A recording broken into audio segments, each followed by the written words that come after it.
Welcome to the Chips and Salsa Show. This is Don Jorge. And another Tuesday, and we have a fantastic guest. But first, we're going to shoot on over to my co host, Cheryl Rosado, to give you our sponsors and to open up the show. Thank you, Cheryl. Thanks, George. Yes, I wanted to take a moment to thank all our wonderful sponsors who help us out, support us, and allow us to make shows like the one we have got for today. So that is Canaloo Air, our wonderful, very responsible and trustworthy air conditioning company. They also do plumbing now. So if you have, now's the time. You got to make sure, it's hot out or as the heat is finally lifting, you want to make sure for next summer you got your air all set up. So see Canaloo Air. We also have National Automotive Repair. They are our very trustworthy auto mechanic, which everyone needs one of those in their lives. And then we have One Team, One Dream Foundation, AZ Injection Perfection for, that's what does she do? Body sculpting and lash extensions. And then I wanted to take a minute to thank Go Red Cosmetics. So Go Red is someone that we met at AmFest last year, and I am wearing their lipstick right now. So they do, the one they gave me, comes in this really nice packaging. It's the MAGA dark red they gave me. And so it's got this magnetic closure. It's so pretty, little velvet inside in the box. And then it says number 47 on it. It's all red, white, and blue. And then the color, let me show you. Even though I've used this one, it's not brand new anymore, but this is the one I'm wearing today. And so I wear it quite often. I get a lot of compliments on it, and I wanted to just take a moment to thank them, and hopefully we'll see them this year at AmFest. Yeah. And that is fantastic. The packaging, everything, the messaging, and the lipstick looks great on you. Thank you. And then before we go to our guests, I wanted to take a moment to let you guys know about an upcoming, not event, but something that the Teenage Republicans, the TARS in the Southeast Valley are putting on, and they are going to be having a toy drive for Christmas. So they're going to set up, they're going to be having... they'll be going to LD meetings, and you can bring your toys. They will let the chairs know when they're going to be at each meeting. And they're going to have, I think they're going to have a box where you can donate here at MCRC. So you can bring your new unwrapped toys. And they're going to be donating those to New Life Pregnancy Center in South Phoenix. And that's because it is a pregnancy center, and you might think, oh, it's just babies. But a lot of those babies have older siblings. And if the parents can't afford diapers and wipes, they probably can't always afford something for Christmas. So anything that you would like to donate, the kids are very excited about this. I think this is the first time they've ever done a toy drive. So be looking in your emails for that as we spread the word. And if you have any questions, you can reach out to us here and we'll answer all your questions. But now let's jump right into it with Danielle. And Danielle, you are a paralegal. Yes. And you are native from Arizona. I am. And you are a veteran. I am. Okay, so what else can you tell us? Yes, I just left the U.S. Attorney's Office to start my own business called ProParalegalAZ. Congratulations, we love small business owners. Thank you. Yeah, it's been a whirlwind. I'm so excited that I took the buyout earlier this year. Thank you to Elon Musk and Doge to really just start my own adventure in life. I've worked for so many other people my entire life, and I have all these great ideas, and I want to start being able to put them to use before I get too old. I turned 30 this year, but I feel old. And so, I started ProParalegalAZ. It's designed specifically for criminal defense. And so what it does is I help convicted felons restore their civil and gun rights. So once you become a convicted felon, you lose kind of these rights that we all get to enjoy, such as voting, serving on a jury, running for office. And then of course, Arizona's favorite is owning a firearm. But unfortunately that all gets taken away once you're convicted of a felony. And the clients that I help specifically are the individuals who have committed an offense, have realized that they committed an offense, and have done the steps that they needed to do to rehabilitate themselves to be an active member of society. And I think, and along with Arizona statutes, thankfully, think that if you have done those things, then you should be able to enjoy those rights again. And so that's kind of been my goal in life, to always do that. And I'm excited to start doing it now. When I first was introduced to Danielle, I heard about her doing that, and it really touched my heart. I personally, truly believe that if you are not considered a danger to society, if you are free to be in society, then you need to be able to be free to protect yourself. Agreed. And you have that right. I don't think that we have a right to take that from you. Agreed. Once you have been deemed safe enough. Either you're safe enough to be with the public or you're not. Right. And so I have always felt like that. And when I saw you doing it, you know, I don't have the skills. I don't have a legal background. I don't have the skill to do that. So to meet someone who's doing that, something that it was really, really wonderful. I felt it was really God putting us together so that I could meet you, we could discuss, and then, you know, have you on the show to help, you know, spread the word about what you're doing. Yeah. And I think it's important and imperative for everyone to realize this, not just the felons and the families themselves, but like community as a whole, that this is an option that we can take. One, because like I said, I don't believe that once you commit your offense that you should be punished for the rest of your life, which is exactly what if we didn't have the statute, it's exactly what it would be doing, taking your right for the rest of your life. But also, like, we need to realize too that when someone rehabilitates themselves, we should be celebrating that. Mm-hmm. I think a lot of times in our current society, we continue to kind of negatively inflict punishment on these individuals post-incarceration. And that's not at all what our Constitution says that we should be doing. Right. But do you have mentoring or counseling programs for them? So I'm so glad you brought that up, because I actually just took a tour of this program called New Freedom. They're located off the I-17 in Peoria, and their entire intention is to mentor and guide these previously incarcerated individuals into a healthier lifestyle so they don't continue to make those choices and those mistakes again. It's a nonprofit, phenomenal program for these individuals in Arizona. And what happens is they have these mentors who kind of, I guess, shadow or communicate with them for about 9 months before they're getting released from prison. And then they come into this hotel, which I think previously was the Hilton Inn Express or something like that, but it can hold up to 400 people. And then they give them the certificates, the education, their resume building skills, all housing, credit card, like all the things that they need to be an active member in our society. Mm-hmm. How about housing and job opportunities? Yes, they also help the individuals with that as well. Yeah. For housing? Yep. They help them find jobs. They have people come to this facility. They put them in contact with individuals who, I think they rent out houses and rooms specifically for these individuals who are seeking to regain employment and housing. So, and they keep track of these people? Yes, yes. Just make sure they're advancing in the proper, because some may fall back, and then those are the ones you want to help even more. Yes. Right? Yes. So they have a 7% recidivism rate, mm-hmm. and Arizona as a whole is a 33% recidivism rate. So it significantly reduces the number of activities that this person will do post-incarceration. And I think I know that some people are just going to sort of be naysayers and people are going to say anything, but you'd be surprised at the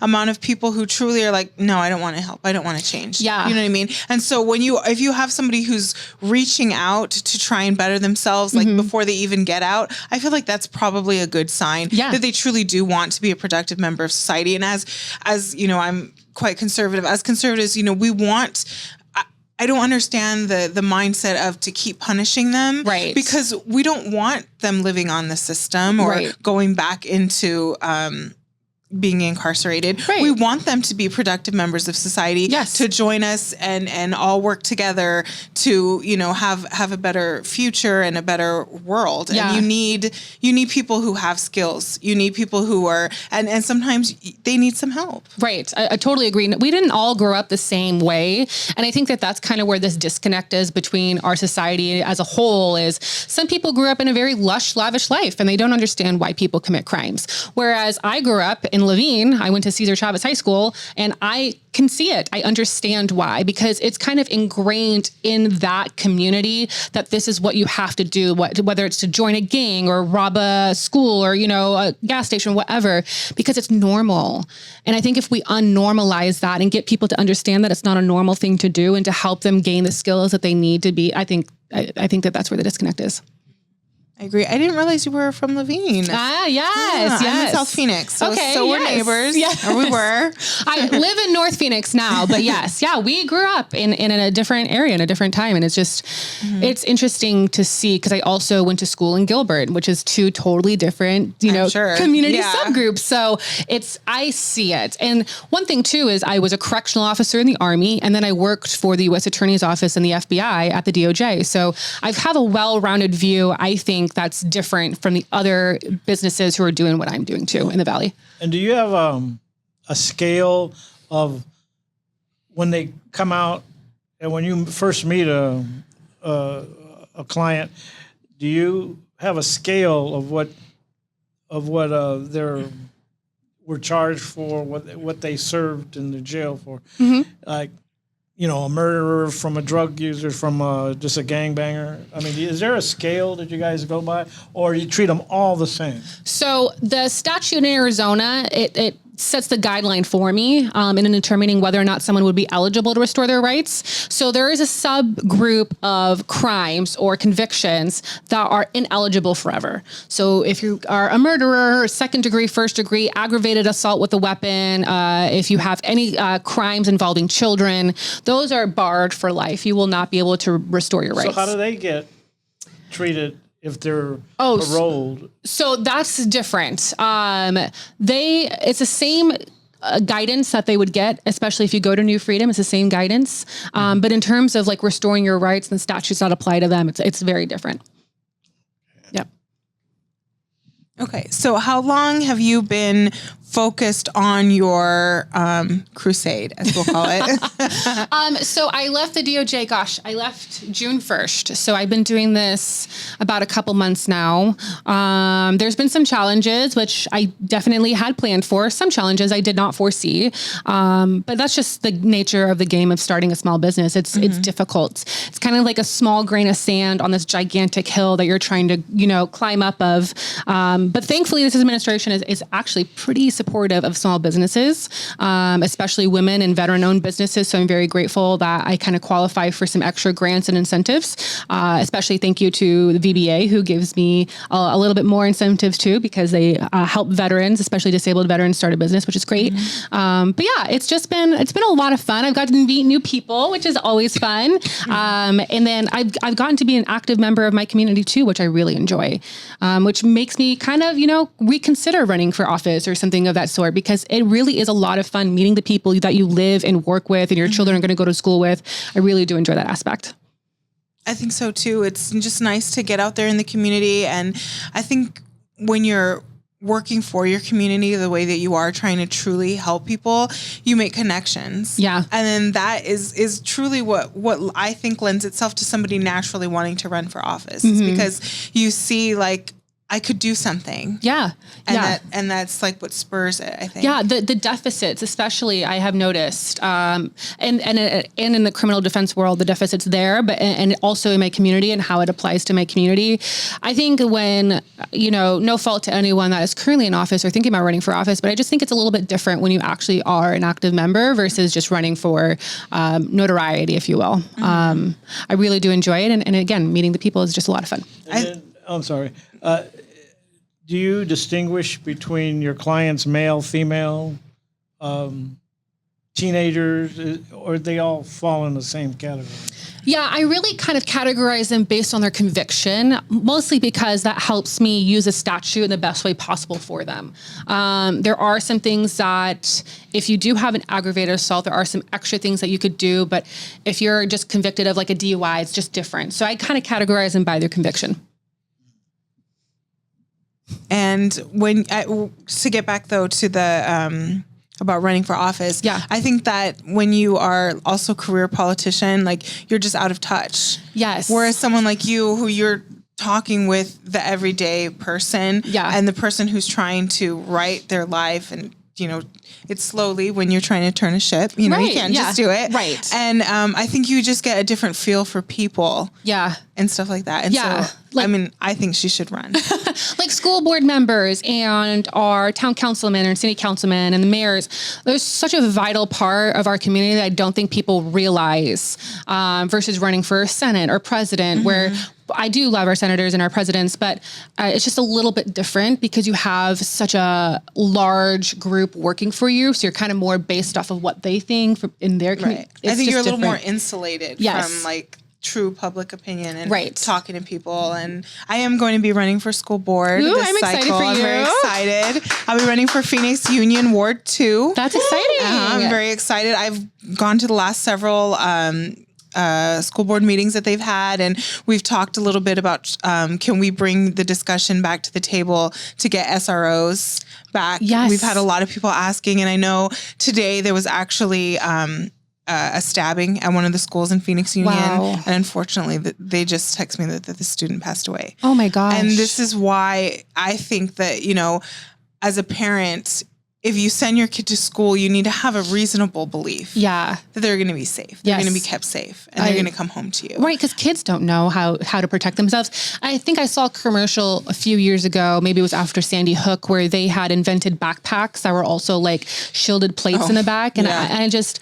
one, I don't know if a child could carry that backpack. Secondly, we shouldn't be having children do that at all. We should have police officers and SROs at our school. When I went to Cesar Chavez, parents want to be armed, or parents, teachers. The teachers. I would enjoy that. If the teachers, want to go through, CCW, I would support that wholeheartedly. I think everyone really should truly be comfortable with understanding the operations of a pistol and being able to shoot a pistol. I think we had a situation while I was getting my hair done before this podcast, and these people ran into the salon and just started taking pictures of all of the women and then left.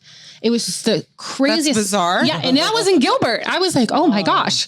Thankfully I have my Glock on me at all times, whether I'm getting my hair done or not. But again, like we should all be comfortable with doing that. I think just even the education, so you understand how it operates, because I think, again, another disconnect with society, when people don't understand how it works, they just equate it to something evil, which is unfortunate. Yeah, and I think so as well. You got to teach them how to load, unload. You got to teach them how to load, unload, and how to examine a weapon when you first get it. Yes. Because a lot of accidents happen that way because nobody's ever taught them, and they'll either shoot their foot or shoot the person next to them or something because they weren't trained properly. Yes, yeah. And that's why, I love your idea. The safety of guns too. We've had a few kids die this summer or actually shoot their siblings here in the Valley because the father or the mother didn't put their weapon away, and it costed the life of their child, which is really sad too. So kids are kids. They're going to think it's a toy. Yeah. And that's I think that last one that the boy did say he did think it was a toy gun. So, and they don't know any different. Again, we shouldn't be having them carry backpacks. We shouldn't be having them carry guns either. But I think there should be a law that all the parents should teach their children how to use a weapon, how to treat a weapon, if they're going to have a weapon in the house, or they're even thinking about it. It should be a law that they should teach their kids, teach themselves, because some of the parents don't know. Well, I think what you need to do also is make it so there's not a stigma around that, because some people are like afraid. They're afraid of guns, so they're afraid to have them to have a class to educate their kid. If you could say like, oh, we're gonna go to C2 or wherever, and they have a kids thing where there's it's more safety than let's lock and load, but or some safety there. And maybe they do that and it's just not well marketed, and I don't know. Think they do. But I think because there's a stigma around children and guns, obviously we all know that back in the day they used to have gun clubs at schools and stuff like that, and there was never any shootings or anything like that. It was a different mental health time. It was a different time in our country, but it would be nice if we could get back to that, where we can teach the kids safety without feeling like judged, or that the wrong person is going to know I took my kid to this class and they're going to call CPS on me or whatever. You know what I mean? No, those are legitimate worries that parents have. That's now how advanced is what you're doing now? You just started in June. So how advanced have you gotten? And do you have any numbers that we can give out to our listeners where they can pass on your info? Yeah. Well, you can always follow me at ProParalegalAZ. My website is also www.ProParalegalAZ.com. ProParalegalAZ.com. Those are the two best ways to get a hold of me. All my contact info is on all of that. So just anything ProParalegalAZ, because I'm the only one, thankfully. But in terms of numbers, I have a strong interest. Everyone at New Freedom who works there, for the most part, is also a felon themselves. So I'm actually working with all of their employees to help them get their rights back. So that everyone has. Yes. Good. Yeah. And then they're going to have their alumni reach out to me too, because one of the caveats to getting your rights back is you have to wait 2 years post-conviction. So it's not something that's automatically given to you. And honestly, like, I can see the wisdom in that, just to make sure they're not going to slip back. Like if they've made it, just the same way, if you've made it so long, after your cancer diagnosis, then you're declared a little bit safer, it's the same process. Yes, exact same thing. I think that's what psychologically, it's a big deal when a person spends time in a jail or prison, that they get, it's psychologically, because they're talking and they're interacting, it's hard to get them away from that. I think, and that's what you guys are doing, which I think is fantastic. Yes. The biggest supporters too in the state for that program, New Freedom, is Republicans, which I, first of all, I'm shocked by. I think that this would be such an easy bipartisan issue. Apparently not. You would think. But yeah, Republicans have been the biggest supporters of this. So I think that that's fantastic. But again, it should be a whole community issue that we focus on this. So when I first heard of this place, there was a big uproar about it because everyone thought that there would be a significant increase in crime in that area. And that is the exact opposite has happened. So it's a great place. And I'm glad to be working with them. I think that they're fantastic people. Well, good luck. I mean, that it's a mounting type of thing you're doing. And it's like to devote your life to this and your future. I think it's great. And Thank you. Glad to see that.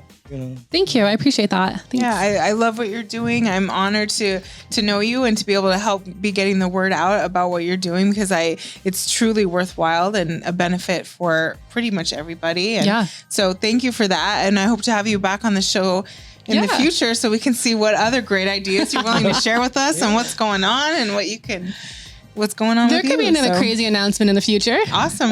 Please let me know. If you want to run for office and you'd like to announce it here too, you can do that. I'll give you guys a first scoop. Okay. Sounds great. Thanks, Danielle. Thank you.